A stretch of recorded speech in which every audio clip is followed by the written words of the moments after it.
அடிக்கிற வெயிலுக்கு first முலாம்பழ juice போட்டு குடிச்சிட்டு தான் வேறு எந்த கிச்சன் ஒர்க்காக இருந்தாலும் ஸ்டார்ட் பண்ணணுன்னே தோணுச்சு. மத்தியானம் லஞ்சுக்கான ப்ரிப்ரேஷன் தான் வந்து பண்ணிகிட்ருக்கேன். இந்த முலாம்பழத்தோட சீட்ஸ் இருக்குல்லையே, அதை நல்லா வாஷ் பண்ணிவிட்டு அதை சன்னில் வந்து ட்ரை ரோஸ்ட் பண்ண வச்சாச்சு.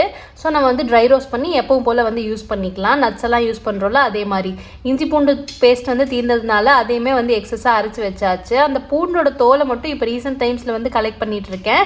அதை வந்து ட்ரை பண்ணி இப்போ பில்லோ மாதிரிலாம் பண்ணுறாங்களே, சரி நம்மளும் வந்து ட்ரை பண்ணி பார்க்கலாம் அப்படின்னு சொல்லி அடுப்பில் வந்து குக்கர் வச்சுட்டு நம்ம நார்மலாக வந்து எல்லா ஸ்பைசஸும் போட்டுட்டு ஆனியன், இஞ்சி பூண்டு பேஸ்ட்டு, தக்காளி போட்டுட்டு சிக்கன் போட்டு கொஞ்ச நேரம் வேக விட்டுறணும். எக்ஸஸாக பார்த்தீங்கன்னா இது வந்து அம்மா பண்ணுற மெத்தடு. சின்ன வெங்காயம், புதினா, கொத்தமல்லி, தக்காளி, பச்சை மிளகாய் எல்லாம் போட்டு அரைச்சிட்டு அதை வந்து ஆட் பண்ணிடுவாங்க. ஸோ வந்து கொஞ்சம் வாய்க்கு மாட்டாது, அதே மாதிரி டேஸ்ட்டுமே வந்து நல்லாயிருக்கும். அந்த மெத்தடில் தான் வந்து ட்ரை பண்ணியிருந்தேன்.